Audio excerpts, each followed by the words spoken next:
Content creation is a growing industry. In fact, there's an estimate of 207 million content creators in the world. But the videos posted by the same 10% of the large channels receive an average of 79% of all views. In this new era, content creation has become a gateway to fame and fortune. We see stars born overnight with the rise of short-form video platforms like TikTok and Instagram. The temptation of being a content creator draws people in because they see their favorite creators and they want to be just like them.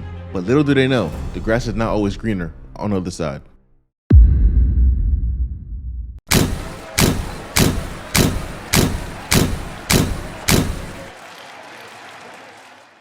The glamorous world of content creation. The possibilities are endless, and dreams can become a reality. Ordinary individuals transform into digital stars overnight, getting a global audience. More and more people each day inspired to be a YouTuber. But why is that exactly? Well, let's break it down.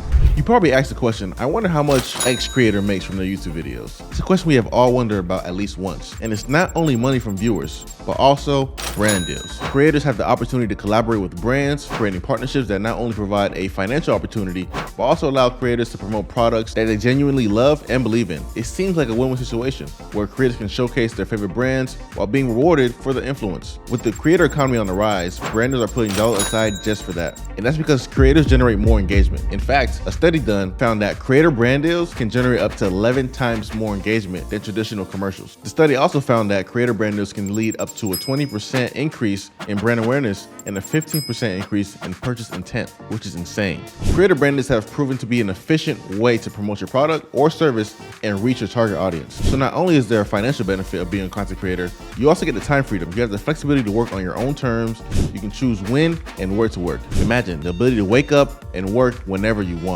Sounds like an amazing life, right? Well, don't answer that too quick. You're building platforms, so now you have the power to shape the opinion and inspire others. The bigger the creator, the more responsibilities that's on their shoulders. Being a creator allows you to be good financially, explore your creativity, partner with your favorite brands, and also have influence. I mean, that all sounds good, but is it too good to be true?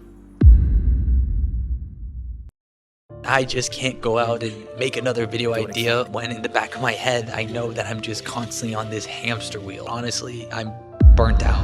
I decided that I need to take a break from this channel. I just wasn't having fun making YouTube videos. It hasn't always been perfect, but I do feel like I've gone through a lot of scrutiny as well, and the negative would just outweigh the good at that point. The stress, the pressure, and the hate, sometimes I don't know if it's worth it.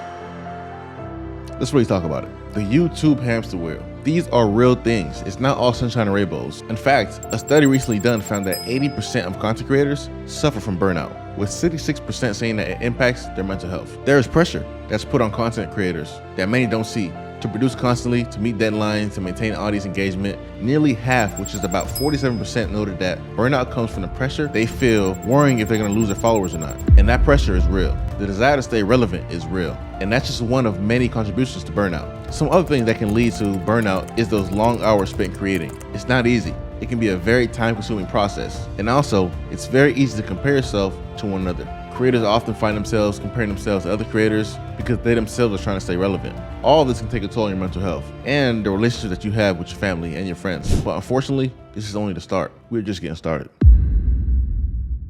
Comparison is a thief of joy. It's a powerful statement, and it reflects the reality of social media today. We have all been there, looking at somebody else's profile, wondering, why can't this be me? As creators, it's tempting to get caught up in the world of likes, shares, and comments. The almost addictive nature of these platforms isn't surprising. I mean, it's built to keep users on it. Considering that the massive number of 3.6 billion people using social media, and that number expected to rise to around 4.4 billion in 2025. The influence of these platforms is growing exponentially. Social media has made it incredibly easy for us to view the highlights of other people's lives, see the success, the glamour, the perfection, and it becomes an inescapable yardstick against which we measure our lives on. But to the person watching this video, you need to remember, it's just that, highlights. We don't see the struggles, we don't see the setbacks, we don't see the countless takes to get that perfect shot, the failures, the heartbreaks, the late nights and early mornings, the worries, the anxiety. All we see is the good and the glorified, the perfection. But that's not real. That's not vulnerable. That's not human. We are not perfect. This one-sided portrayal of life can lead to an unrealistic mark for a normal life, leaving you depressed when you don't obtain this perfect life that you're seeking. You gotta remember, everybody's pace is different, and each individual story is unique. Life is a journey, and as we continue on this journey of content creation, we find that pace can often be dictated by other people or other creators and not by us, because there's always a demand for more. Title's not clickbait. I am quitting YouTube. I am going to quit YouTube.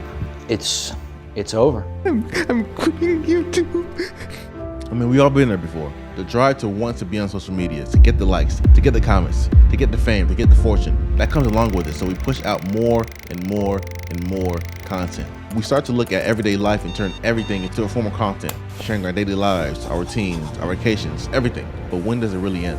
The more we post, the more we get concerned with things like the algorithm, how much views does a particular video get. And we start to disconnect more and more from the reason why we started it all to begin with. Listening to everybody saying that the key is consistency, and we try to push through it. Even if the content doesn't resemble the vision that we had, we try and do what we need to do to please the holy algo. The more we do, the more we feel like we're closer to our goals, whatever your goal may be. But when you think about it, you've come this far posting content that you don't even like, you realize that you've been going the wrong way this whole time. For all my creators out there, please don't create to please anyone but yourself. When you try to jump on trends and follow trends, your success is only going to go as far as that trend will last, and then you're going to be stuck fighting for the next one. Instead, create what you want to see and what genuinely makes you feel good. For most, that just won't be good enough, because going this route requires you to be okay with not receiving the likes, the fame, the engagement that you desire. But you have to ask yourself, what's more important, fame or your sanity?